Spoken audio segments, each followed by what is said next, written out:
All right, here we go. Welcome to the podcast. How's it going, brother? Good, Neil. How are you doing, man? I am doing well. Thanks for asking. I'm with Dave Patterson. Now, Dave is, I guess it's almost infamous, really. It's like, Is that what they call criminals, man? the three amigos. You're more than famous on Manitoulin. Yeah. And we go back a number of years. You're looking great. Thank you, right? What are you doing? Carnivore. I only eat meat or thereof. Anything comes from an animal, I'll eat it. Because you've shed what? About 80 pounds. 80 pounds. Yeah. This is over the time recently. So I was doing it for like, say, 3 years. Yeah. And then I stopped for a year. Yeah. Packed it right back on, eating crap processed food. Then I got back on it like 4 months ago, and I probably lost, I think, 45 pounds in the last 4 months. You're looking great, man. That's Thanks, good for man. you, right? Yeah. Awesome. And, we've done, Jess and I have done the carnivore diet and paleo in bits and chunks. And, some of us are just wired to do that more often and eat less sugar and more protein. Yeah. And right? I'm one of them. So all I do is protein, right? That's it. So that's it. You don't need, I don't take supplements, nothing. That's so it. I'm interested you say that because we're about the same age, right? Yeah, you're a young fellow. I think you're a bit younger than me. And I'm taking AG1 as a supplement. Yeah. Just there's a probiotic. It's got Yeah. And I do notice a difference, right? Especially in my workouts. Mm-hmm. It just feels like I've got a little bit more stamina. But it might also be the cutting out of sugar, right? Like, oh yeah, as much as I can. And I am a sucker for junk food. I am too. That's why I can't do it, man. It's brutal and bread. So those two things are packed with sugar. Yeah. Right. And I've been trying to cut those out I'm doing not too bad. I'm down to a black coffee a day, which I know I've talked about this on the podcast before, but, when I was teaching up in Cache, when Diane and I were up there, man, like I was doubling and tripling, right? Twice a day, sometimes 3 times a day, 7 days a week. Oh yeah. You're like 40 teaspoons. And then I go out at night because in Saskatchewan, you visit in the evening, right? And you have coffee or you have tea. It's tea. Yeah. Right. And it's just like, okay, right. Got hooked on it. And then, since then I've kind of changed that, but it's obviously made a big difference for you. Yeah. Well, so I just eat 1 meal a day as a rule because I'm not hungry. Yeah. And I'll have, like tonight I had 3 hamburger patties, like this ground beef patties, 3 eggs, and some cottage cheese. Good for you. And I won't eat again.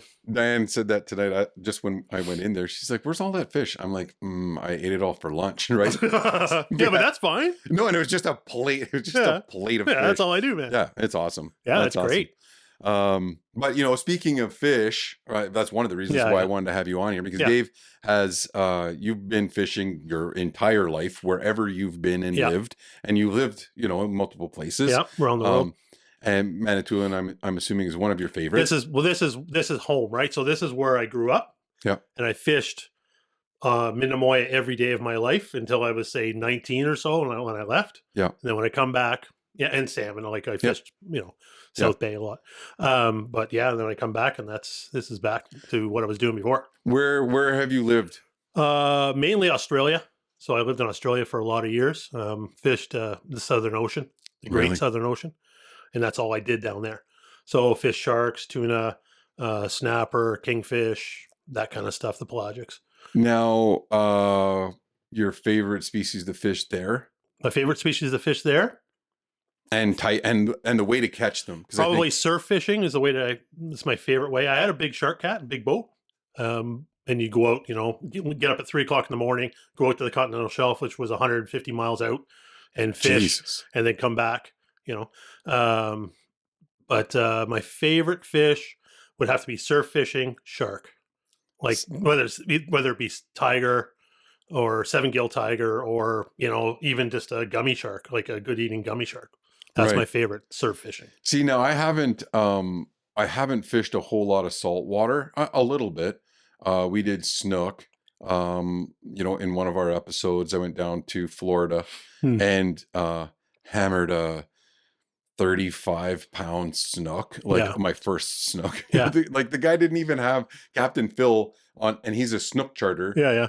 Like it was 3 inches on either side of his measuring tape for snook. Yeah. And so I was like, because the way I met Captain Phil Ruffini was on a charter here. Oh, okay. So he's like, hey, let's swap charters. If you come down, I'm like, I'm in, right? Yeah. So, and we have a timeshare down there. So we went across to the other side, the Gulf side, and I said, so is this a good fish? Because I didn't know, right? And he says, okay. So let's say when I went up to when he came up to Manitoulin, and we went fishing in Providence Bay, and we caught a 45-pound salmon in the hole. That's what you just did. Yeah, that's a big fish. Really? And he's like, that's like a once in a lifetime fish. Absolutely. But what surprised me, 2 things, was the amount of fight. Way more. Like it pulled our 17-foot skiff back into the river. I thought I was hooked onto like an actual dolphin, like because they were porpoising around us. Yeah. Right.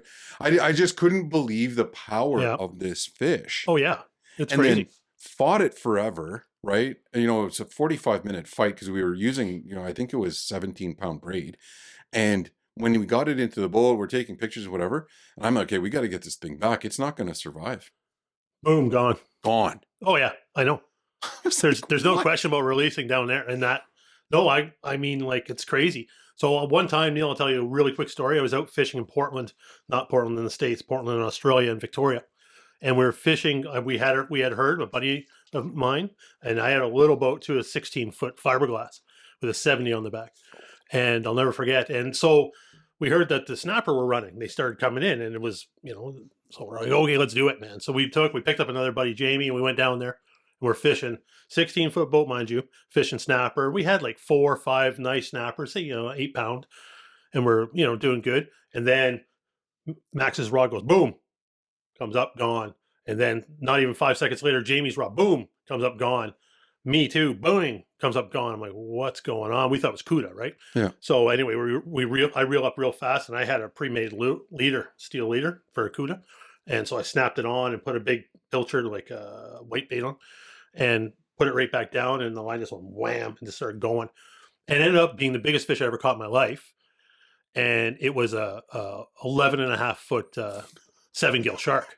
Jesus. Right? And picture this, 3 guys and a little like almost like a Thundercraft. Right. Like basically, from the old Thundercraft. Basically like a 16-footer. With a windscreen and everything on it, so we don't got that much room, those back-to-back seats. Yeah. Right? And we pull up the shark up beside the boat after about 3 hours. And so we're going to keep it because shark is ridiculously to eat. It's the best eating fish there is, by nothing can compare. So anyway, Jamie's like pretty skeptical of this whole situation, right? So he's like, no. And he jumped across the glass and he's sitting on the front there. And so I've got the rod. So Maxie, he's a big fella, like big as me. He goes, well, let's do it. He grabs it by the tail, and sharks can turn on themselves, right? Oh, yeah. And he knew that. Like, he's a fisherman.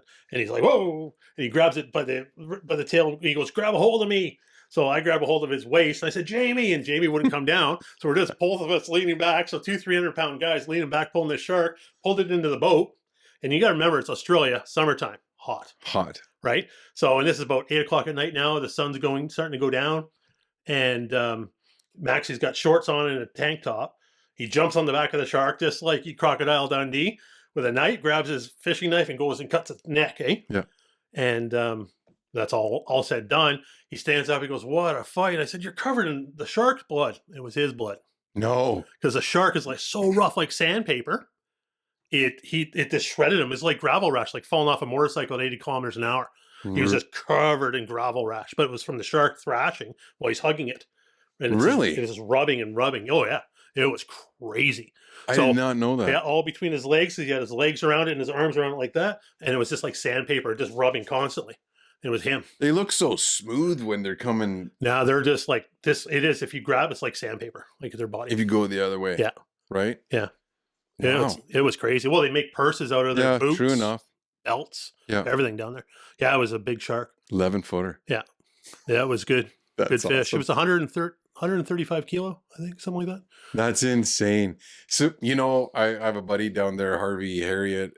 He's in Belize somewhere, and he's trying to get me to come down. And you know, we're just busy and whatnot. And I want to go down there, but that they're into marlin, Yeah, and, you know, big dolphin, big pelagics. like all of those fish. And I'm just dying to go down and do one of those big trips down there because it sounds like so much fun. Yeah. Oh yeah, that's a good time. We took the kids. We go with a private group down there, and they give us the boat for the day, and we just give them an episode. And the kids were small, and you know, we're catching grouper and whatever. And Yeah, Diane tied into, I think it was a blackfin tuna. Yeah. But she actually got in the fighting chair because this thing was just like screaming. Yeah. And I'm like, what do you have on here? Yeah. And it was like, dude, it wasn't very big. No, like, but they're like little bullets, right? I could not believe the power on these fish Yeah. and speed. You just see this thing going through the water at 60 miles an hour. Well, it felt like. I was trying to explain to people. I always try to explain the reason. It's the reason I salmon fish, because it's the closest I found. They're almost like a little tuna, you know, like a salmon. The way it hits and runs, it doesn't last like a tuna does, but I mean, it's similar, and that's why I love salmon fishing, because it reminds me, and like where I live down there, off of Portland and off of Port Fairy and off of Warrnambool, it's like the tuna capital of the world. For the big tuna, not yellowfin but big bluefin tuna. And if you look it up, they're catching them. When I was there, they never had the big ones. They were like 300-400 pounds maximum. Now they're getting 800-pound tuna down there. It's just craziness. That is crazy. But you hook on to something like that, or even albacore, big albacore tuna. And now, so when they're doing, like, let's say Wicked Tuna, the show Wicked Tuna, and they tie into that fish, people don't understand how long they're fighting those fish. Hours. Like sometimes it's a whole day. Oh yeah, for sure. For sure. And that's why they're so emotional when they lose it. Yeah. You know, because it looks like a 4-minute fight, but it could be like a 12-hour fight. Yeah. And not just that, and that's their whole day gone. Yeah. Right. Yeah. And not to mention thousands and thousands of their livelihood. Yeah. Right. Yeah. Exactly. Yeah. Like last time I was tuna fishing was off of just in southern Australia, just across from Portland. I can't remember the name of the place now. But anyway, and we were out, we didn't get anything big, but we got like 14 or 15 tuna, you know, like, you know, 25 to 35 pounds kind of thing. Good fun, man. The whole day. And when we go down there, they're great eating. So you take them right to the closest pierside restaurant.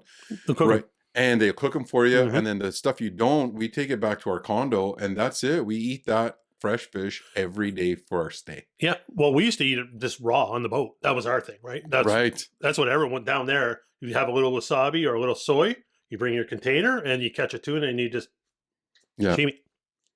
That's awesome. Yeah. Yeah. I wouldn't try that with an old greaser from Lake Manitou. Maybe. Probably not. Although, salmon, I've done it with salmon. Yeah, if you out of Mike's, like out if I catch them out in summertime, thin, slice it thin. It's cold water. Yeah, you get them deep. It's fine. Yeah, well, the water's always cold out there. It doesn't matter what time of year. True that. Now, what were you doing for work out there in Australia? I worked government, like internet security. Okay, that's my background. And then you decided to come home. Yeah, because my mom lived in Minnemoya. Yeah. My dad died years and years ago. My mom lived in Minnemoya, and so I came back, and you know. Yeah. So that was in 2010. And did you start at the Expositor then? Yeah, right away. Yeah. Yeah. So you worked for Manitoulin Expositor, which is the longest running paper in Northern Ontario. Yeah. Covers all of the island news. And what did you do for them? You were They're basically the same. I did all the internet stuff, the websites, built them a website. I never had one when I came. Built them a website, production, marketing stuff, everything. Yeah. And that's how we actually got, kind of connected was you guys thought it was a great idea, and so did I, to do the Manitoulin Salmon Classic. Yeah, the Salmon Classic. I still think it's a great idea. The only problem is the cooperation side of things, not the greatest. Yeah. Well, you got a number of things. I think that happen.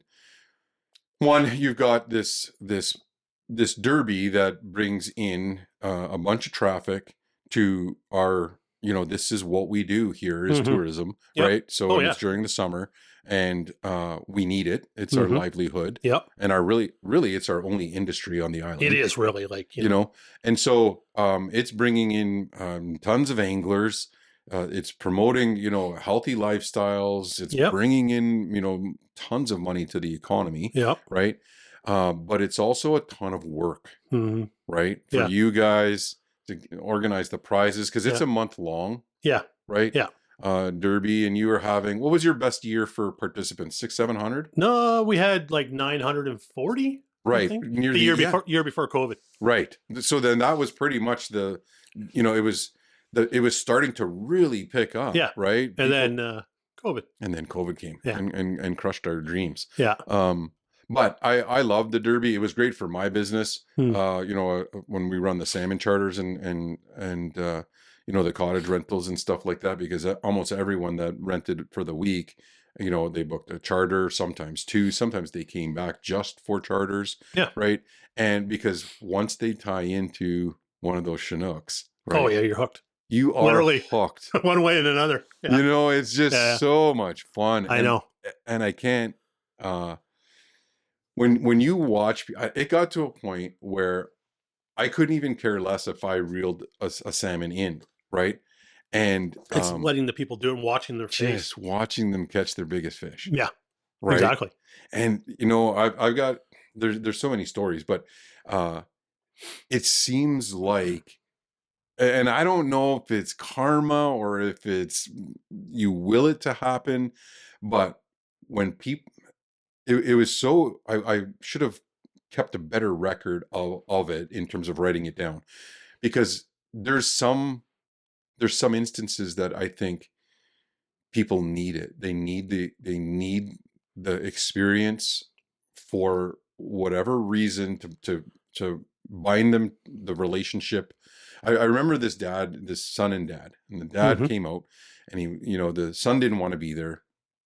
Dad wasn't cool enough, that kind of Yeah, yeah, thing. yeah. And just there was friction on the boat. But the thing is that this dad was just so positive, right? And was just like, this is gonna be awesome, and Yeah, yeah. you'll see. And the kids, on his phone doing whatever, right? Typical thing. And we tie into a fish right away. And dad's like, nope, he's on, right? And so this kid catches, he's like, what was that? And then, you know what? Another one.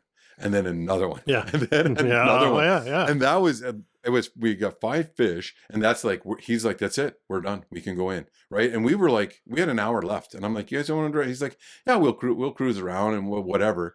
But you could see the relationship repairing somehow. Yeah. Oh, yeah. Right. Through that experience. Yeah. And that's not a one-off. No, that's all the time. It's all the time. Yeah. And not just that. I think it's a great, like, to take people out fishing and stuff, is their connection back to nature. Because most of these people have no connection to nature, right? So they come from the city, and there's nothing wrong with living in the city. Don't get me wrong. But they have no connection to nature at all. Yeah. They don't know what nature, they see a black squirrel maybe, or a red Yeah. squirrel, or, never seen anything else. Right. Never get a chance to go fishing because they can't, whether it be financial circumstances, whatever the case may be. And then when they go out fishing, they get this instant connection to something that they know they can do, because everyone can fish. Yeah. Right. Yeah. It's only a matter of being introduced to that person. Right. Because it's built into us. Yeah. As far as I'm concerned. Yeah. I mean, and you step into your food system, you step closer to the center. Yeah, exactly. And then once you are closer to that center, now you're a harvester, and if you share that, you're a distributor, and you make fish head soup, and you're less of a waster. Yeah. And then you start thinking, okay, how do I make sure that my kids do this? And what's this Manitoulin Streams project, or what's that conservation issue? And you become a producer. 100%. Right. 100%. And to me, that's almost, it harkens back generations where we've lost that. You know what I mean? Yeah. So same with my mom, was a famous canner. Like, she'd can everything. She was a great canner. It was lost. And I started canning again. Yeah. Because, I realized, like, what's going on here? This is not good. I've canned salmon my whole life, but I've canned everything. I can. Doesn't matter, man. I'll can it. I'll can Tim Hortons coffee. Yeah. Doesn't matter. We did, I think it was 30 jars this year. I was on a mission, right? When you get those August fish, and they're gonna turn. They've been in the bay for a little bit, and John Purdom sicked me on this canning process, and he's just like, nope, cube that fish, right, and put it in the canner, and like freeze it, and we'll can a whole bunch of them. Yeah, that's what I right. do. And we did, and we got a bunch of jars between the two of us, and packed with protein Oh, it's right so out of good. the can. Yeah, it's so good. Just I do all kinds of, so I'll do like I'll do hot ones, I'll do pickled ones, yeah, I do some with ketchup, some with mustard in it. Like yeah, I'll try anything. And yeah, I'll eat it. Like I'm not yeah. gonna waste it. Yeah, no, it's a great idea and a great source of healthy protein. So now, unfortunately, the you guys did run a shortened, abbreviated Yeah, derby during it was pretty COVID. successful during COVID. Like after the first year, because I think the first year you weren't allowed to do anything at all. Nope. So there was like zero happening. I was still going on fishing, and they would close all the ramps, but I was just launching off beaches, and Yeah. it didn't matter to me. It wasn't stopping me. But yeah, so we didn't run anything. The 2021, we ran a derby for like a week. I think Yeah. it was a week. Yeah. Yeah, it was short. And it was pretty, I think it was like 650 or 700 people. It was pretty successful. Yep. It was worth doing. And it was like a accumulated prize. So it was like 50% for first, total prize money, 50%, 20 or 30 and 20. And we didn't make, that's the thing with the salmon derby, we never made any money on it. Right. Right. So it was never designed. It was designed to bring people to the island. Right. Maybe that's our own fault. We should have made some money, but we never did. But yeah. So then 2022, which was the last one I tried to do, and it was a no-go. So what happened is we come a week before the end of the derby. I phoned up like Moxie's, Ramacos, Up Top Sports, and us, and then the online, and how many we'd sold. We had sold 64 tickets with 1 week to go, $30,000 we were putting on the line. Yeah. So I called it. I'm like, we can't do it. And a lot of people were upset, but they never bought tickets. So if you wanted to make it go, you should have bought a ticket. Yeah. Get us to 200. Yeah, Get us to break whatever. even, right? Whatever. Yeah. But yeah, so there was none of that. So like a week left. I couldn't take a chance on losing 30 grand. No. Right. So No. it's crazy. Well, see, and I think that's why, and you know what, like I like the big derbies, but people, it's good for business, for the economy, and you get some good prizes and you get them donated. Oh, yeah, and, you yeah. know what I mean? But I also think that people will fish no matter what. Of course, yeah. And if it's just for prize money, Yeah. right, with a top 10, right, and you break it down and Yeah. you take, because I pitched it to Manitoulin Streams. I really think, I still think we tried too. We tried to say Manitoulin Streams, here, give you the scales. I'll do the website for you for free, so you'll have a live leaderboard, everything. Yep. You can have the whole 9 yards. And don't worry about prizes the first year. Let's just get it back, right? Yeah. And I really liked, the live leaderboard, because some people are, you're going to get naysayers no matter what. Of course, it doesn't matter what you do in life. And so, people are bitching and complaining about, oh, you're killing all the salmon. I'm like, listen, it's a put and take, right? Oh, yeah. You know what I mean? Yeah, Like, yeah. They're putting salmon in here to be caught. Yeah. That's why they're there. So, but I like the live leaderboard because it was like people, Yeah. they could decide to throw those fish back, but we're not catching 15 salmon. The average angler is not limiting most guys out. aren't. No.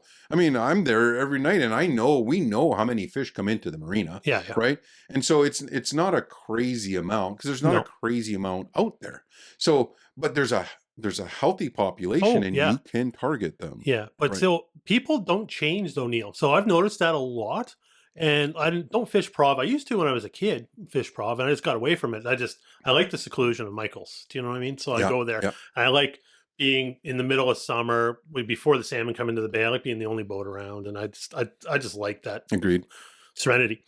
But I changed the way. So in the last, say, 3 years, right, I've got more salmon than I did in the 80s. Really? Oh, it was crazy. Last year, I probably got 250 salmon. Wow. I don't keep 250 salmon. Yeah. I might keep one a day, if like one a time I go out. If I do, I keep any. But yeah, because I changed the way I fish, and a lot of people they haven't done that, and it's crazy because and I attribute most of my success to fishing in the ocean. Yeah. So I learned, and when you fish in the ocean, you learn right away how to read water, how to read where the bait's probably going to be, and if the bait's going to be there, there's going to be fish there. And last year was a prime example. There was hardly any fish around until August, right? Yeah.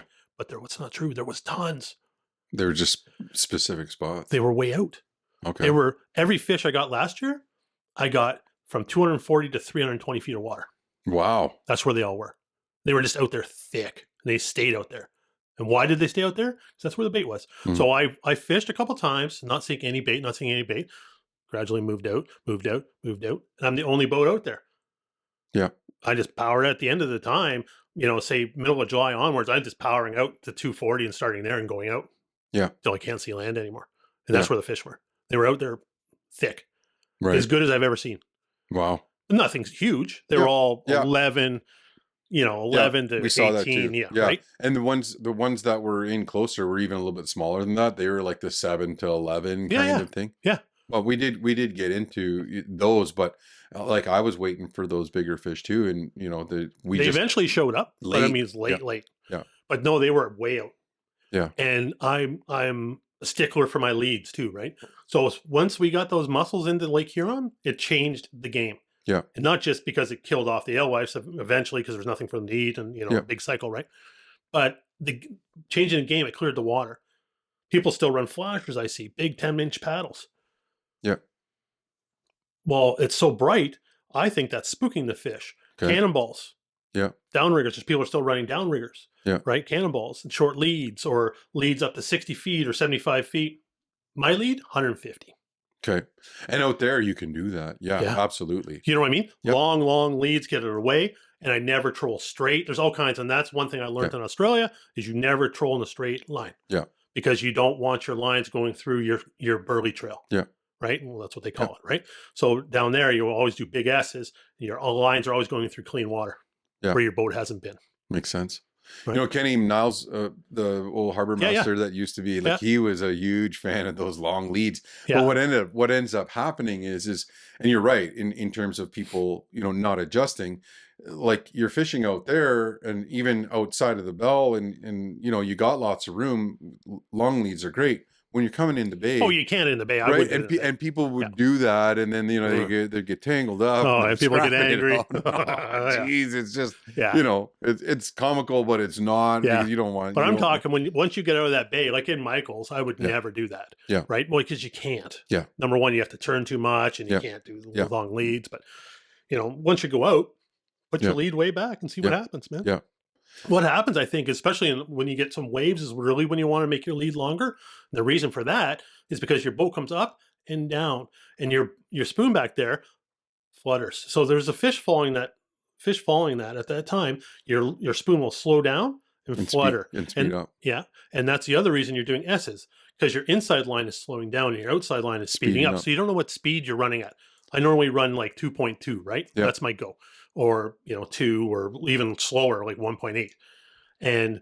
But that means my outside line when I'm turning is going about 2.4, 2.5. Yeah. My inside one's like 1.6, 1.7. So I'm always covering it. And every time I'm making a turn, they're all adjusting all the time. So it's never the same speed. Yeah. So if you got a falling fish and you got a little wave, they'll smack it every time. Now we went down and it was just, we went down to Lake Ontario and we do the Great Salmon, Ontario Salmon Derby down there. And like if there was ever a reason, right, to get people involved in conservation and just get people excited about it, it's go down there and fish, because all the stuff we do here, like when you see bait balls and you see like you drop your line, there should be fish at that and you drop it in there and it's just like bam. And we were fishing the Credit River there, and we could see the color line in the water. Mm-hmm. And so Sean's like, go over there. And as soon as we went to that color line and came out of it, right, bam. Every single time it was like a wall in the water of where they could see that bait, and they were all hanging out just ready to pounce, right? Yeah. It was so neat to see it all come together. It kind of, now I never fished salmon back in the heyday. Oh no? No, I never did. From shore. But but never in a boat. Not in a boat. So I don't have a reference point for that's that. The way it was. Right. And that's the way it was. Yeah. Right. Well, I can remember going down to Meldrum Bay. We used to make the journey, say 4 times a year, maybe 3. Anyway, and you go down the Meldrum Bay, and you'd make sure your downriggers are on strong. Do you know why? Because we'd run your cannonball, and then we'd have a clip above the cannonball, Yeah. and we'd have a flasher on that. And then off the cannonball, we'd run our clip, right? Yep. It was the old cannon clips, and you'd run your lead back 10 feet and 15 feet maybe behind it. That's it. And anyway, and you'd salmon, and you all of a sudden your arm starts shuddering, eh? We had the old Big Johns, Yeah. and they just shake and shudder because the salmon are smashing that flasher and smashing your cannonball. That's how many salmon are. Jeez. So it's just shuddering, and then all of a sudden your rod goes off, and then the other one's shuddering, and then your rod goes off. And it wasn't from the fish; it was from them smashing that, because you could watch it. So you could bring it up to like 20 down. You could watch them coming and hitting the cannonball and hitting the flasher. Insane. It was mainly coho back then doing that, Yeah. but I mean it was crazy.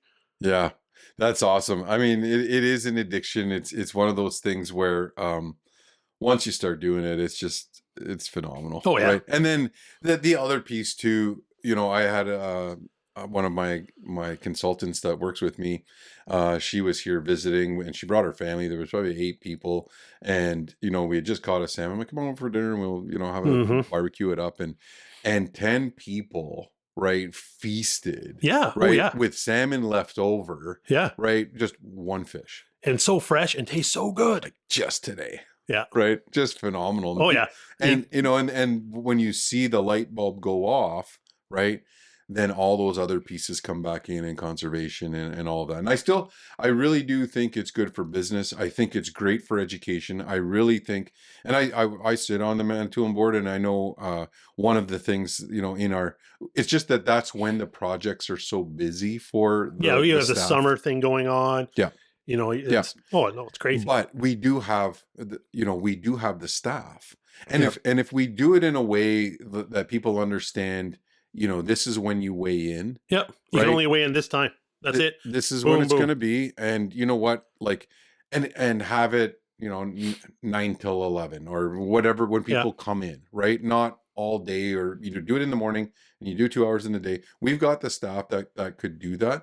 And if you have to leave a fish overnight, I've done this, and I was like, I thought for sure I was going to lose a couple ounces. Like you know what? I lost 1 ounce. Yeah, that's it. I know it's a big myth. Everyone's like, "Oh no, you're the fisherman, so don't even bother." It's not true. 1 ounce. Yeah. Right. And I mean, yeah, in the end, it could make or break. But really, you know, we don't have that many close fish in our big winners. No. Right. It's either you win it or you don't. You don't. You're getting something that's 30 or above, or you're not. Yeah. Right. The 25 is not winning. So I mean, you might get 6th or 7th or something. But yeah. So you know, I hope it's not dead. I think that there is an opportunity to revive that. I just thought, you know, good on you guys for planning that salmon derby. It was a fun event. The Expositors are still working well this year. Unfortunately, it was the weather. Like, he just couldn't do anything, but they were still working with Wiki. With Luke. Yeah, with Luke. Yeah. And so they were running the ice fishing derby, but I mean, obviously when you don't have ice, it's pretty tough to run it. So they had 4 inches out there, and they were going out every other day. And you know, like, if you look out here, so we fished on the weekend, and we did the Brian Stapleton Derby, the perch derby. Yeah. A 15 inch perch won that thing. Really? Yeah. Big That's fish. A big perch. Yeah, because they're out there though in this lake. I mean, Minimoy is ridiculous. It has been a ridiculous year here. Yeah, right. I think part of it was because it was so late to start. Right, gave that fish a breather room, but it was lights out. It was just like, I've never seen perch in this lake like that. But you know, we knew the ice wasn't that good. It was fine, but it's just not thick. Yeah. And then once it started to deteriorate, like, I pulled my shack off on Saturday night. Yeah. And like, I wouldn't go out there today. Yeah. Oh, I know. I was looking. I'm like, no, I don't think I'd go. I put my snow machines away this afternoon. I went down the bank, and I'm like, I might actually, this might go through the ice, I thought for a second, right? In 2 days. Yeah. So it's going to go fast. Yeah, it will. And if you look at the long range, it's just terrible. So, I mean, well, it's fine, because I'm fine with that. I'm fine with boat fishing. Yeah. Because you start rainbow fishing. Boat. Oh, I think they're already up the river, which is a pain in the ass. But I mean, there'll be Atlantics around. Right. Well, they were fishing the bay down here. A buddy from Sault Ste. Marie this weekend, Yeah. and he caught an Atlantic, Hmm. and dude, it was probably 11 pounds. Big one, yeah. Big one, and on an ice fishing rod. Yeah, that'd be fun. Like he said, it just kept spooling him and bringing him back. Yeah. And he's like, I'm going to lose my line. Yeah, yeah. He's going to spool me, right? Because those fish are just insane. Oh, they're just crazy. Yeah. Yeah. Last year was the best Atlantic year. We got 11. And normally I get like 4 or 5. Yeah. But we got 11 last year between me and Sylvie. Awesome. So she got a couple real nice ones, like 7, 8 pounds, nothing bigger. But I mean, some those are nice for Atlantics. Yeah. Yeah, absolutely. But fish. no, but there was a lot of Atlantics and a lot of lamprey. Now, who's planting those? Is that Michigan? Those Americans? Those are Michigan fish. Yeah. Yeah. So I think they're kind of here now to stay. I mean, because they don't spawn in your regular time, like a time like in the fall. They're I guess August summer spawner, right? But they're there then. So where are they spawning? I always say I'm going to go down to the river and have a look, because I walk that river a lot, the Manitou. Yeah. And just to see what's going on. So on that topic, you mark my words, this year will be the best year since probably 2015. Because of the spawn 4 years ago. Yeah. Oh, it's ridiculous. It's crazy. Yeah. And then the spawn this year, like this past fall, was lights out. Yeah. Well, there were so many fish because they didn't get caught, because they never came in for the most part. Yep. They're all way out. They're all way out. And so when they came in so fast, they're only around for 2 weeks, and then they were up the river. Yeah. I mean, because they came in early. Yeah. And people weren't expecting it. And that river was packed. You could walk across on their backs. It was crazy. Well, I saw the video that Saya posted from Manitoulin Streams when we dug the river, right, to open it up. Oh, yeah. Yeah, prof. Yeah. And it was just insane, them coming in there. Oh, yeah. Yeah. Oh, yeah. It was big fish, too. Oh, yeah. There was lots of big fish, but they were just so far out, nobody caught them. Yeah. I didn't get any. I think I got a couple 22s and 23s, but I mean, nothing to speak of, right? Yeah. Yeah. I lost a couple big fish. Mo got one big one, but that was it. Yeah. They're all the same, 18, 16, 15, nice fish. Though. Awesome fish. Good eating. Yeah. Heck yeah. Yeah. Yeah, for sure. Yeah. So now, you did have an Instagram page, Ontario Fishing Guide, speaking of Mo and Bone, and, there was some guys that you put together just to social media. Yeah. It was just for fun, right? It was something to do. It's kind of gone by the wayside just because I'm slack like that. I do my own thing. So, I mean, I do mainly TikTok now anyway. So I don't do much Instagram or Meta at all. Yeah. I do a little bit for my business, but I don't do it for fishing. Fishing is all TikTok. Yeah. I just find it's more fun. Yeah. To be honest, I can go live. I'm out fishing. I can go live and have 500 people watching me catch fish. Yeah. I mean, sure. Yeah, no, it's definitely a platform for entertainment. Yeah, that's what it's for. It's not for anything else. Yeah. It'd be nice if we could monetize that in Canada. Yeah, I know. Right? And just do it. You get sponsors, but I mean, that's about it. I don't have any, but I mean, I'm not good enough. And the thing is, and I know lots of fishermen that aren't good and still have sponsors. Yeah. It's that you have to ask, and I just hate that. I'm not asking anybody. I just, and we do it for the show, and it's the worst. It's the worst. I know. And to the point where I don't ask. Yeah. Right? Because I'd rather just not be bothered. Like if you like it and you need some type of advertising, then we can exchange something. You know what I mean? Whatever. Yeah. That it's just that type of thing, and it's the shittiest business plan ever for a television show, right? But we never did it for that anyway. Yeah. No, you do it because you like to do it. Yeah. Right. And we want people to get outdoors. Yeah. Right. Yeah. No, exactly. You have an actual goal in mind. Yeah. Where a lot of these guys are in for a dollar. Well, it doesn't hurt if you make about $1, but I mean, you have a good purpose. That's why I don't mind coming over. It's good. Yeah, no, that's good. We appreciate that, and we hope that our followership, it's going to be organic. It's going to be, you know what I mean. It's going to be a real grassroots kind of build from the bottom up type of thing, and that's great. But you do have an Instagram page that I do. Like fantastic. Yeah, so that's my business. So it's like I do post some fishing stuff on there, not a lot, but I do like some videos and stuff. I'm just getting back into the video editing, and it's kind of in my background that I can do it. I'm real lazy. So unless it's, what I mean? Like for a fishing video, I don't know. I did a video this summer. I had 1 million hits on it. Shut up. Yeah.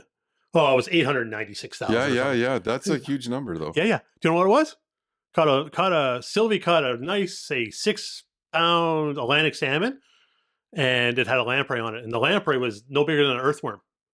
But I picked it off and did zoom close up of it, and then I talked over top of it and explained what a lamprey was, and blah blah blah.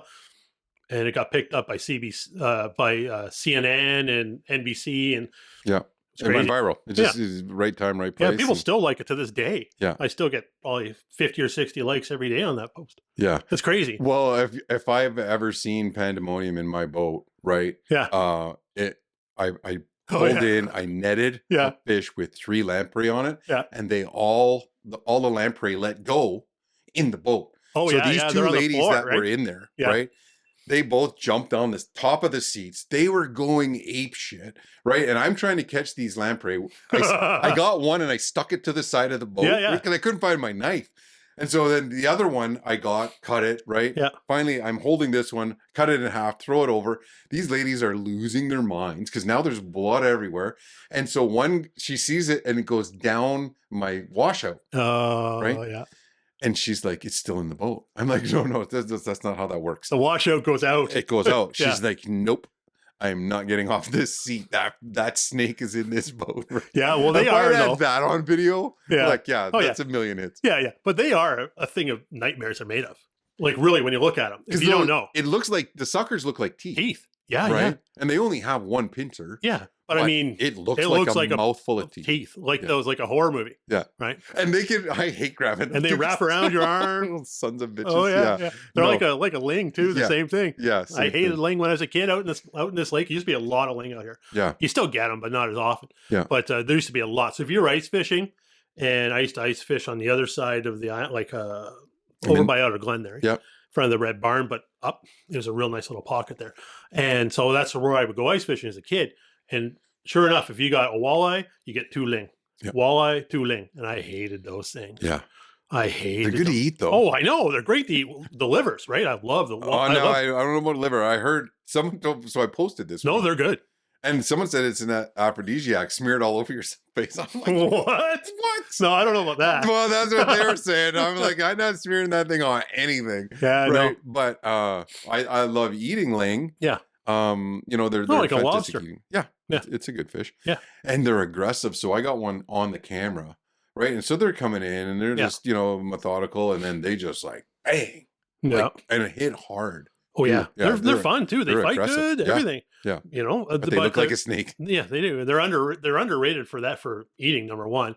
And now it's like ling time. Like if you could get out ice fishing, it's like if you get on a Manitou, it's ridiculous. Ling time. Yeah, Manitou has a ton. Yeah.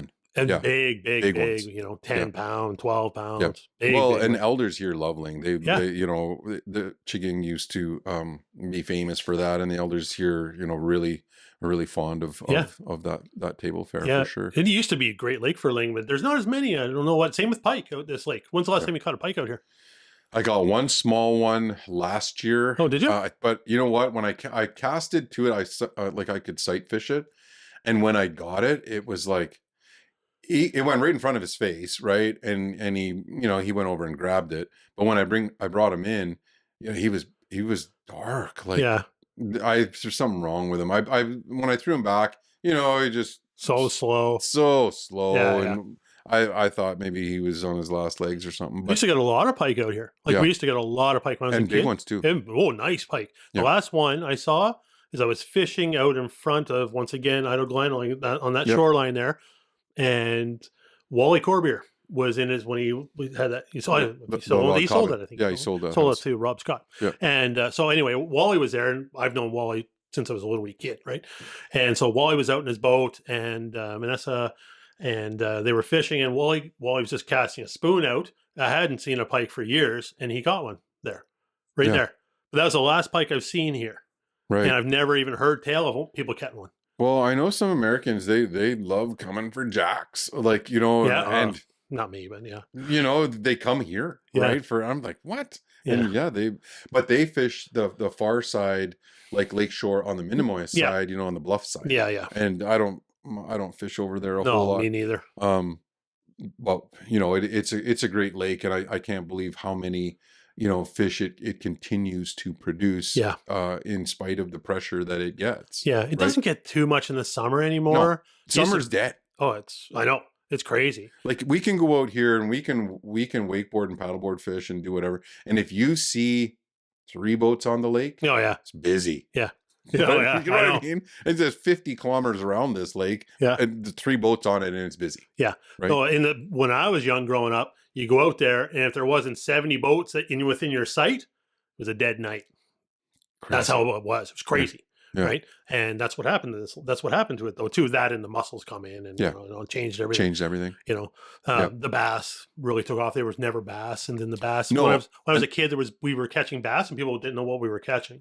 Yeah. I don't remember as a kid No. catching a whole lot of bass. Like I remember No. pickerel and walleye from the pedal boat. Yeah. But I don't remember bass. And now, like you can sight fish bass all day. Yeah. Well, there used to be Wally put in that breakwater in front of Manitoulin there. And when he put that in, that's what I can't remember the year, say that was probably 82 maybe, or 81 or even 80. And that's when I started seeing bass around there because they'd come around that breakwater. Right. And so we used to go out and me and my buddies, and we used to catch bass because they were so easy to catch. They were all big bass. And and that's the first time I've seen bass in this lake, but they were always probably here to a certain degree. Yeah. But then they start taking off, and that doesn't help the walleye populations. Aaron Asinaway got a 4-pounder through the ice the other day. Yeah, oh, that fight. Ooh. He said he didn't know what it was. Oh, yeah. I mean? Yeah. It was just a big slab of a bass. There's been some wild fish caught out of this. Like, well, you showed me that picture of, what was that? A splake, right? Splake caught. That was probably just a bad dump, but splake caught. My dad caught a rainbow in this lake, out in the whitefish hole. I've caught 7 or 8 specks at least. Yeah, from the creek. Now that makes sense that they're coming out, right? Yeah. But the splake one, I just do you know there's a bad drop? I guarantee you. So they drop an otter and they drop them by plane as they come in, right? And then and that wind carries them over. Yeah. Or there's runoff out of otter coming down.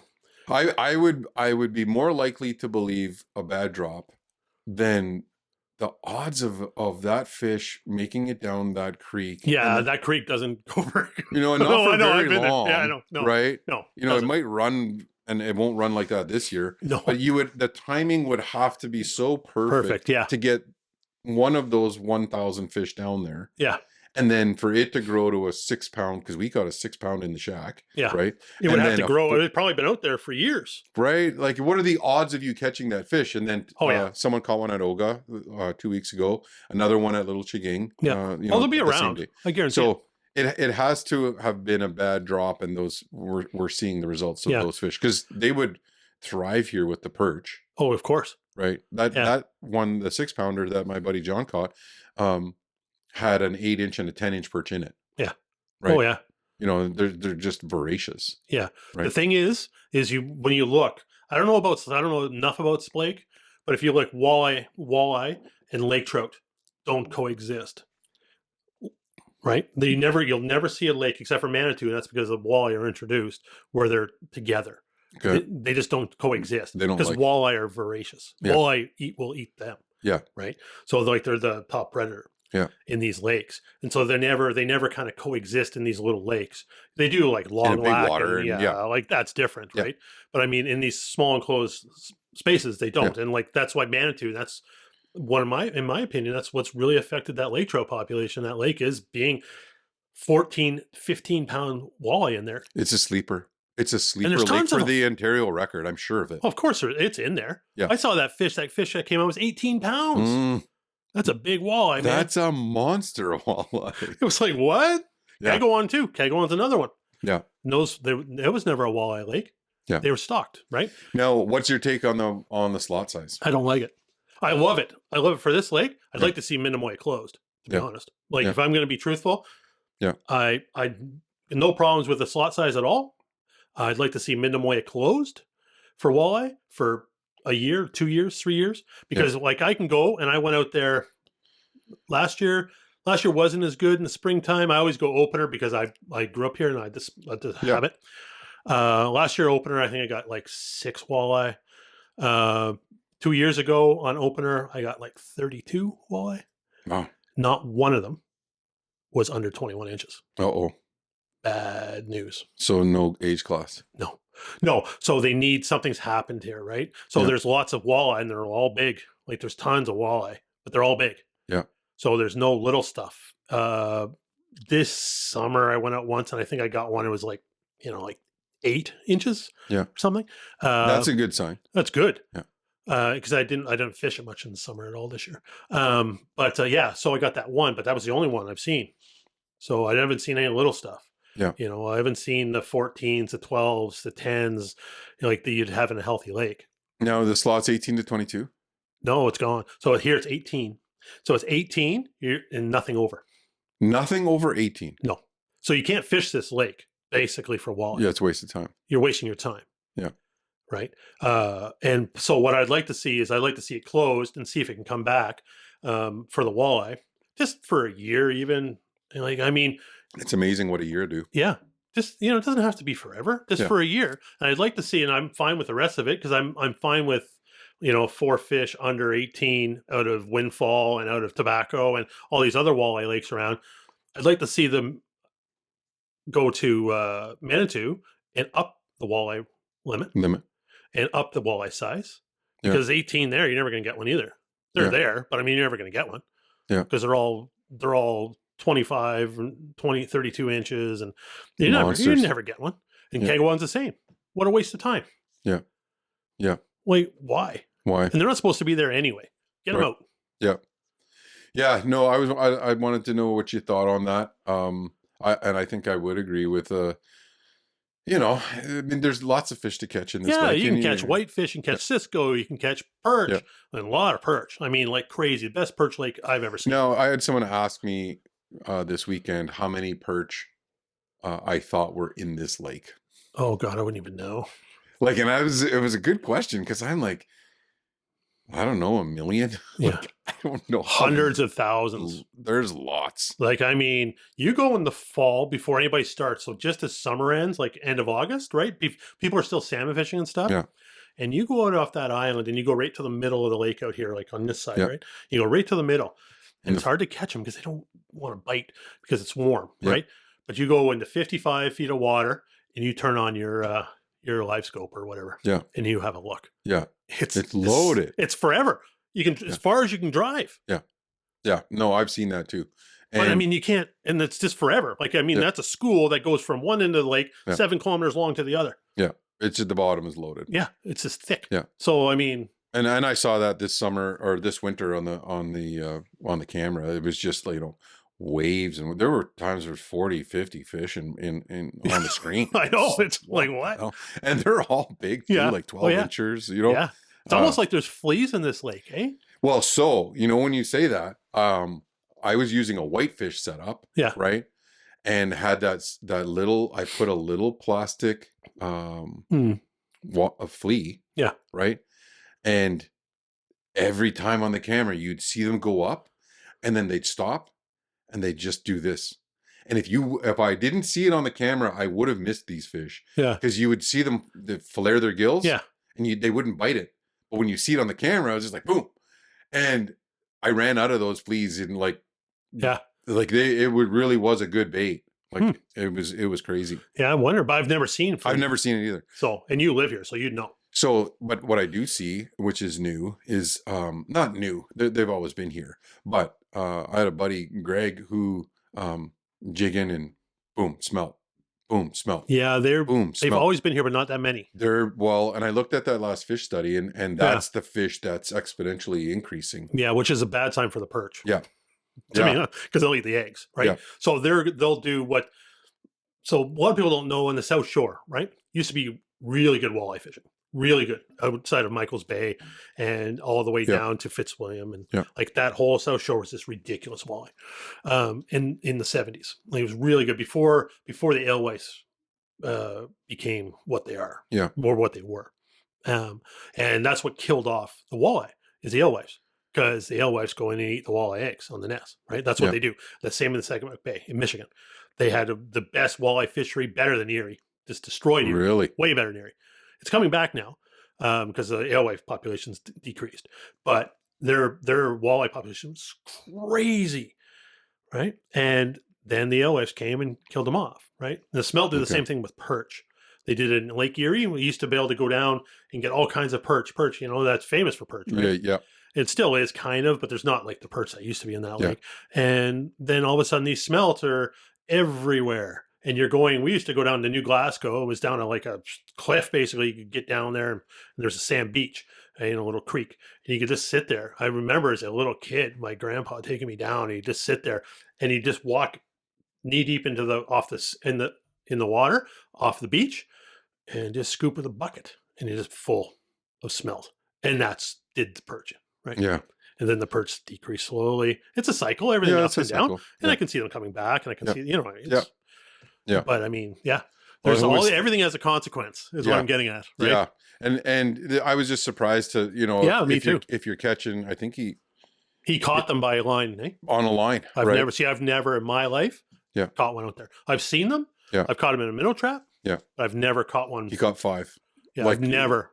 That's stuff you see on like Manitou once in a while. You know what I mean? Or where they're supposed to be. Yeah. Or they're not even supposed to be there, but like. Yeah, where they are.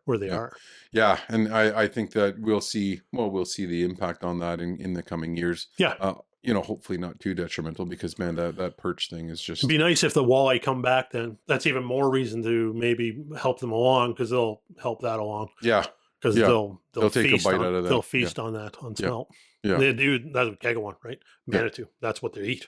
Yeah. And that's why people can't catch them in Manitous. They don't know how to fish them. Yeah. Because they're not sitting on the bottom jigging them because those walleye are all suspended, in 115 feet of water, 50 down, eating smelt, right? Yeah. And so they've adapted. One of the biggest walleye, and it was just an unsuspecting fish for us. We marked fish, same thing, 50 over 100. Yeah. And I spun around, dropped the cannonballs down there thinking that they're suspended salmon. Yeah. And then boom, what is this? Oh, it's a lake trout. It's lazy. And it's not really fighting. Yeah. 11-pound walleye. Yeah. I know. Yeah. So, is that prob? You got that? No, that was in North Channel. Yeah. Yeah. That's quite frequent there.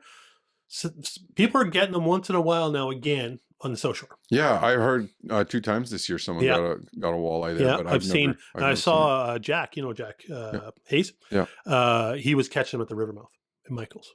Yeah, well, Sean told me that he was down there one night and he was shining away and checking to see what the run's like, and he's like he could see eyes everywhere. Yeah, it's walleye. Right. They're back, so we used to go out and target them, and it was fun. Yeah. And then the salmon came, and that was fun too. So but it'd be nice to have a walleye population. It's all down like Godrich and Grand Bend, and all down to Sarnia, like the Blue Water, all down that way.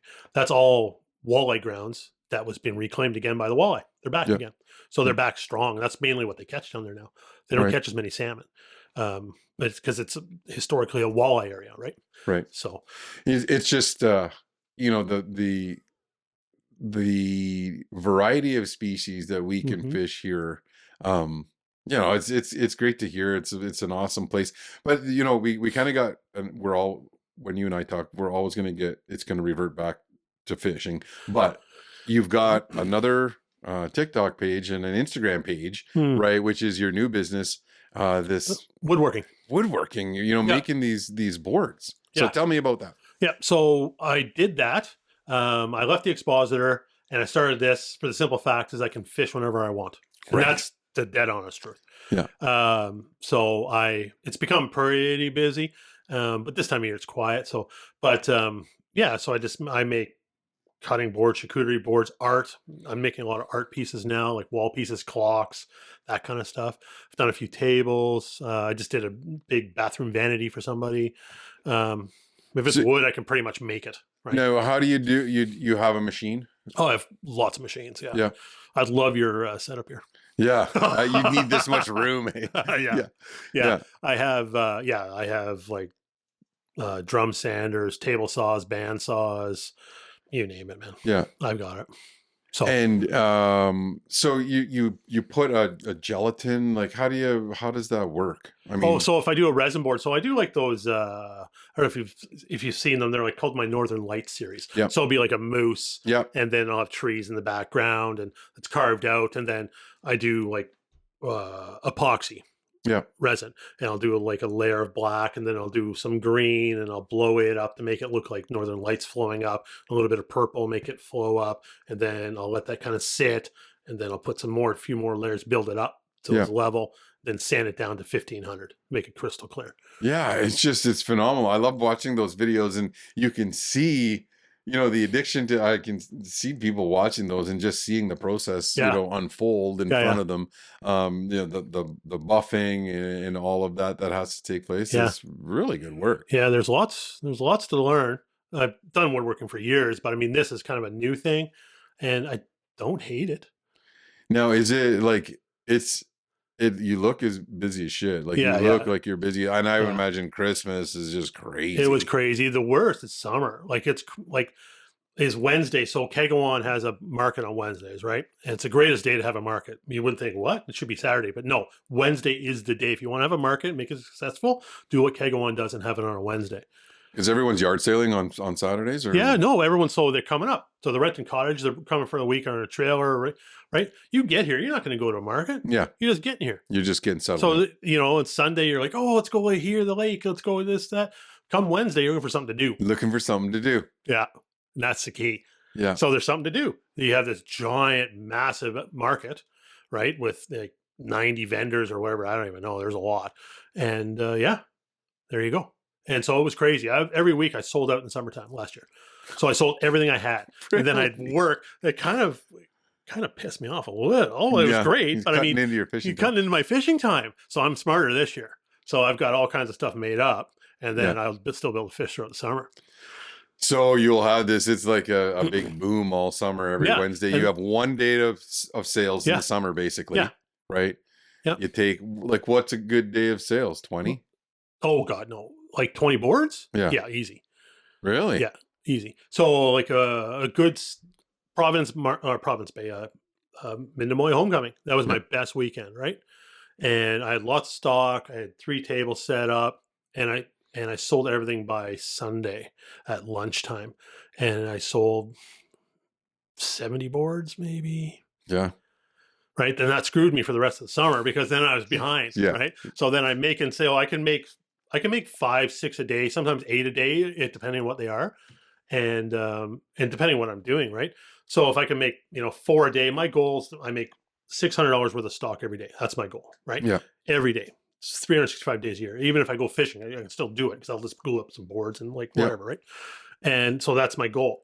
It never works out, so it doesn't come close. But I mean, but you have a goal. That's a goal. You got to have a goal, right? So anyway, so I'd have, like, say 25 boards or 30 boards every Wednesday over there. They're all gone. Maybe I had 3, 4 left, and then do it again and do it again and do it again. And and then come summer, it's just like, poof, where'd everyone go? They're gone. Yeah. Right. So then it builds for Christmas. And then Christmas is absolutely insane. And my website goes crazy. Yeah. Right. So I had to turn my website off. So really? At the end of November, I turned my website off. Yeah. Because it was just, I couldn't keep up. You can't meet the demand. No, you can't come close. You can't keep up. Right. So, and then people want custom boards, and they want this, and they want that, and they're like, "Well, I got these ones, and can you change? I want more blue in my northern lights, more green." Yeah, I do all kinds of. So my main thing is, like, I do mainly like outdoor stuff, right? So I do fishing, fish. I do walleye boards. I do crib boards that are totally nobody's ever seen before. They're on a center pin, so they're actually on one piece, and then they swivel and opens up, and your cards are right underneath, and it swivels back. So do you know how I got that? I was making a lazy Susan for somebody, and this lazy Susan, I was using the center pin, and I'm like, and then I had crib boards over here that I hadn't finished yet, right? And I'm like, I bet you I could put a lazy Susan into a crib board, and sure enough, I sold them like hotcakes. Like crazy. They're all like got moose in them, or deer, or whatever, right? Yeah. Or wolf. I do wolf, deer, moose, bears. Anyway, or walleye, salmon. And and so it's just like, boom, that was another idea. So I'm constantly, and this kind of sounds flaky or corny, but I attribute a lot of it to carnivore. Okay. Do you know why? Because I'm so clear. Like, I didn't realize until I did this that I had brain fog. I never even thought of it. Like, it never come to me. I never thought of it, nothing. But everything is so clear and concise now. Yeah. So what my thought process, what I can see, what I know, my energy, I get up in the morning, you're never tired. Yeah. Right? Yeah. It's like maybe you're not sugar crashing all the time. Maybe this is the way you're supposed to be, and maybe this is the way most people feel. I don't know, Yeah. but I mean, like, yeah. No, I'm with you there, brother, because like even if, and like I said, I'm a sucker for bread. Oh, so and my mother-in-law, yeah, me you know, too. she'll bring over a fresh loaf of bread, and I'm just like, yep. If I wanted to, I could eat that whole loaf of bread. Yeah, if it was homemade bread, I would eat the whole loaf. Yeah, no you know question. what I mean. But then I just feel it, like I feel the inflammation. Yep. Oh yeah. I don't know, it's just because I'm getting old as shit or what. I don't know, but like you can't deny how you feel afterwards, right? When you're eating a bunch of sugar, right? Or even like Thanksgiving or Easter or whatever holiday, you almost feel sick. Yeah. Right. Yeah. But so when you eat carnivore, I get full. Like what I had for dinner was, some hamburger patties and whatever, like some eggs and some cottage cheese, right? So I was stuffed full, like full. And you intermittent fast. You won't eat till tomorrow. I don't eat again till tomorrow at 5 or whatever, right? Whenever I get hungry. Yeah. You can eat what I tell people, like Sylvie does it, right? Yeah. And you eat whatever you want. It's no effect on you. You won't gain any more weight. Yeah. Right. But anyway, I don't eat. But I'm not full. You know what I mean? Yeah. It's funny. Yeah. But I can walk down a bakery aisle and there's cakes and cookies and I don't fucking think of it. See, I don't think of food like that anymore. I think of food as energy. See, and I'm still caught, and that's my food addiction or my sugar addiction. I don't know. I mean, we as kids, we used to have where this building is now, there used to be a little store, right? Oh, okay. Yeah. And my brother and I, because there was always cottage kids around, we ran a little candy store when we were kids, and you could come in and play Atari for a quarter. We had to quit that because people could play Atari for like 9 hours. Yeah, because you'd never die. Never die. But we had a candy store. Yeah. Right. Yeah. And we never made any money, right? No, we were lucky to break even because we ate all the candy. You let 2 little kids free in a candy store, we're going to eat it all. Yeah, right. But and it taught us lots of good lessons as well. But I just I just love junk food, and so do I, brother. And it's hard to break, man. It is it is almost.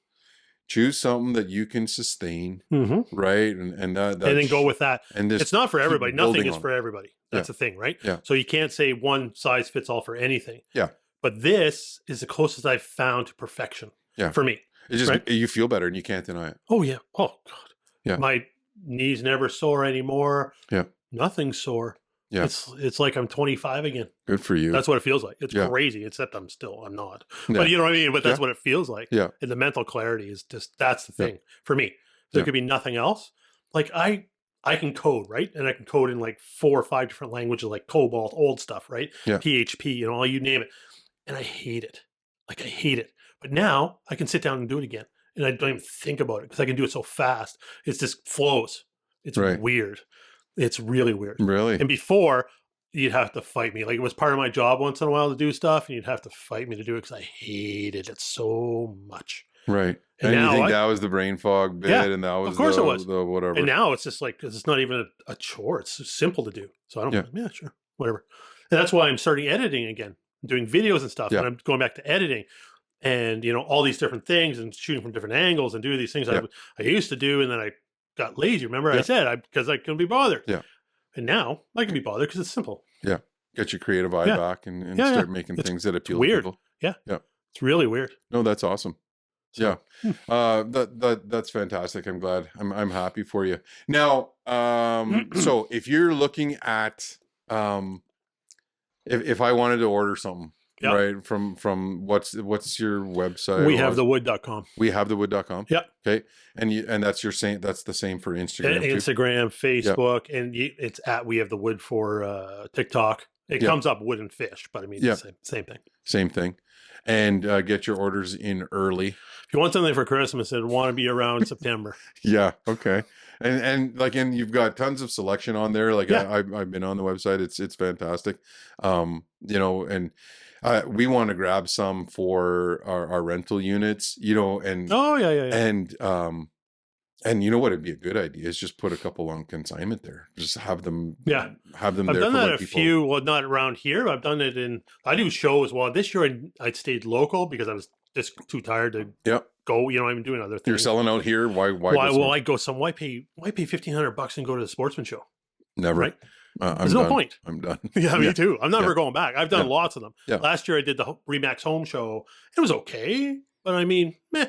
Yeah. You know, you have to sell everything you have to break even. Yeah, exactly. Right? So what's by the time you're paying for motels and they're not cheap and blah food and blah blah blah, right? Nah, I can't be bothered. I go over to Sudbury once on a Saturday and sell, hit the market there, hit some boards and whatever. And I want to do more art. I'm doing stuff. I like to do things that nobody's ever done, right? That's my thing. Yeah. So I don't like doing things that everyone else does because it's like whatever. So everything I make, I've never seen anybody make. That's why I make it. Yeah. But I'm doing some art pieces, and I'm doing landscapes of the North Channel. Yeah, I saw those too, and they're bigger pieces. Yeah, too. so I'm going to do some big landscape end grain. So they look like a butcher block, but they're going to form like the Lacloche Mountains and the water, maybe a tree or whatever, and maybe the Northern Lights flowing, but all in end grain, flipped on its edge, and just little wee pieces. And I'm going to do it all. I've kind of got in my head how I'm going to do it, how I'm going to make it. I've made a couple just as a tester to see, but I think now I'm going to actually produce them. So what's the biggest, like, can you work with a tabletop like that? What's the biggest? So if I have to put it on my CNC, I can go infinitely long. It doesn't matter. Yeah. But I'm restricted to width to 3 feet. Still, that's a freaking huge chunk of wood, though. Yeah. Right. So, and then, and I can do things manually too. Right. Yeah. So, I mean, it doesn't matter what kind of wood. Is it oak? Is it what? No, is it? I don't. You'll mainly only use black walnut, black cherry, or maple. Okay. And some ash too. Yeah. That's pretty much, those are the ones I like. I have lots of oak, red oak, white oak. I just don't use it because for what I do, I don't like the grain. Okay. Do you know what I mean? It's a really open grain. Yeah. Yeah. So black walnut, everyone wants black walnut, right? Okay. But it's not. So that's lots. You got lots going on. And more time to catch fish. Yeah. Right? Yeah. Oh yeah. It's great. I go out, catch walleye or whatever, right? Yeah. Yeah. Salmon, walleye. That's about all I fish. Salmon, walleye. Yeah. Sometimes specks. Yeah. But one of the things we do at the end is we talk about a rosebud and a thorn. So a rose is something, you're happy about. It's going well. It's, you're just grateful for it. A thorn is something that's, still a pain in your ass and you're working on solving that. And then a bud is something that you're looking forward to that's coming. Mm-hmm. So what would that be for you if you had to choose a thorn, and a bud? A thorn, I don't know. A thorn would probably be like, I live in Little Current, right? And I don't hate Little Current. I love the people of Little Current. Yeah. But I'm not huge on living in a city. Well, that's not a city. But for us, that's a city. For us, there's 1,500 people there. That's a city, right? That's a city. Yeah. So I'm not big on the city life.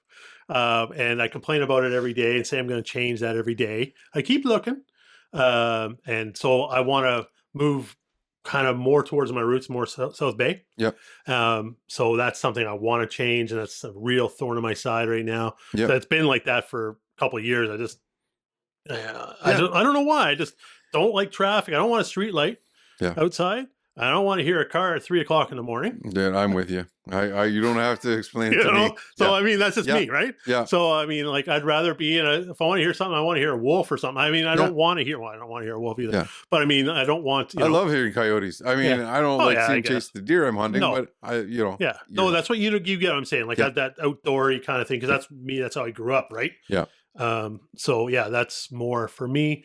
That would be the thorn in my side, would be Little Current. Yeah. No offense to Little Current. You're great people. But it's just living in that area, right? I'm just not a fan. Yeah.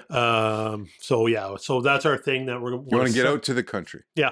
Get out to the country, or maybe just get out to like a trailer in the country, and then the 390 main ship in the winter. Because that's what we're looking to do, is buy a main ship or thereabouts boat, and drive it down to the Bahamas, get it up here somewhere in the Great Lake region, and drive it down to the loop, or half of it down to the Bahamas. I've got a buddy that's down there. He already got a spot for it. And just leave it there in the Bahamas, leave it there, and then just go back and forth, right? And so spend the winter down there. leave around Christmas or whatever, go down there, get on the boat, just live on the boat for the winter, and then come back up here. That's a great plan. That's our plan. Yeah. That's kind of like what we're leaning to. So I could sell the house and just buy a lot, put like a mobile home on or something. I don't care. It'd be trailer trash as good as anybody. And then just live there and then go down, Yeah. So I hear you. Yeah, that could be a plan. So is that part of your bud? That's something that you're thinking, you're excited about? Oh yeah, for sure. Yeah. Yeah. No, do you want to know the bud thing for me is excited is every spring on Manitoulin. Yeah. For real. Yeah. I'm not just saying that. Like that's for real. Like I just think right now I can't stop thinking of fishing out in the Great Lakes. Yeah. Because I love it. And then May 1st, fishing in the North Channel. Yeah. You got walleye everywhere. Can you beat that? Like, no, I don't know how. You can't beat it, dude. Like, you just can't. Like, how? Like, even, like, people have asked me, like, a couple people asked me, like, Mo asked me, I think, well, there was a little while ago, he said, what do you prefer? Australia, or I said, oh, I don't know, man. Australia's great. The fishing was phenomenal. And the fishing was probably better than here. Yeah. But here, it's just better. Like, I mean, maybe not the fishing, but the overall experience. Yeah. So here you have, where can you go in the world within half an hour of where you live and catch world-class, and I mean world-class, walleye, bass, muskie, pike, lake trout, salmon, lake trout, you name it, any kind of fish. Perch. Doesn't matter. Whitefish, any kind of fish, right, in the Northern Hemisphere, right? And these are some of the biggest in the world. Yeah. Like, where can you go? Yeah. Nowhere. No, you're right.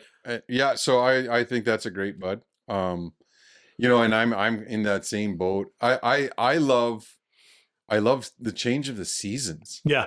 Right. Because, everyone's like, oh, I'm so done with winter. I'm like, I want winter to stick around as long as it can. And you know what? But as soon as it gets close to being in, I want spring. Yeah. Right. Because we got turkey hunting, we got fishing, we got bear hunting, we got, there's just, it's just never, it's a constant blend of the chase of it's always carnivore, right? And it's always changing. Yeah. Yeah. It's never the same. I explain this to people who love golf and they're like, man, why do you go turkey hunting? I'm like, listen, when you get up in the morning, you hit that first, you're just on the links and you're walking down the course and it's like, it's pristine and it's warm and whatever. Well, if you hear a turkey call in the distance, right, that's me. Yeah. Right. And I was there at 4:30 in the morning. Yeah. Right. Like it's just like it's perfection. Yeah, right? Exactly. And I agree. So that's a great bud. Now what's your rose, even though that's kind of a rose? It's right? Yeah, well, the rose is Manitoulin itself, really, I guess. Yeah. Or just the freedom to do what I do now. Right. Yeah. Freedom.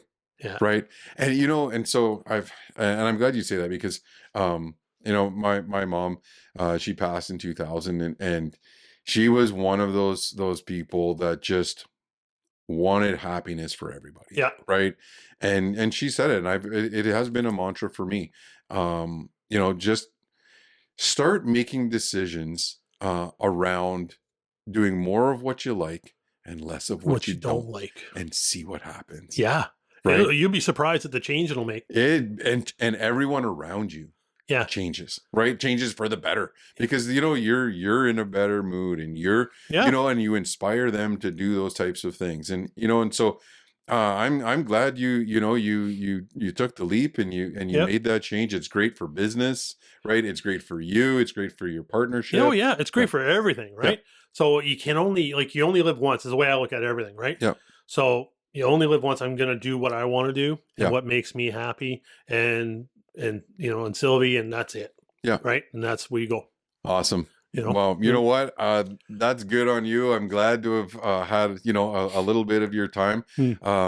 It's great to hear that. I love seeing the socials on what you're doing with We Have the Wood. It's a fantastic business. And, I'm going to see you out on the water. You will. Like always, to fuel your passion and fuel your fire, you have to get outdoors. Thanks, bud. No worries. Thanks, man.